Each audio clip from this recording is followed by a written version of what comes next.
So mindset. What is your mindset?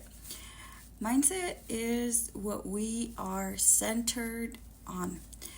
So it's basically the main principle of your decisions. That is your mindset. Your main principle of your decisions. So it could be like choices we make, your self worth, your emotions, your faith, and how we relinquish dysfunctional behavior. That could be your mindset as well. So, when we discover harmony, we decide not to let our mind, our thoughts, our cognition get into a loophole. So, when we find these loopholes, we tend to fall in them, right? And loopholes are addictions, traumas, desires, condemnations, ostracism, sadism, Machiavellism, distortions, negative views. Those are loopholes that we fall in, right? When we make the wrong decisions or we decide that our mindset is far other than our greatest principle.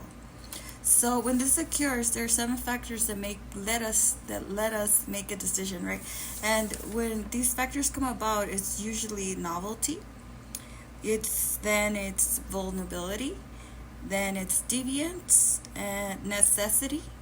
These are things that make that this is how we make our decisions, right? So it could be by necessity, it could be by conformity, by a social status, it could be by investment, stuff like that. So these ideas of family, spiritual life, nature, the fear of indecisiveness, it brings about us believing in healthy relationships, right?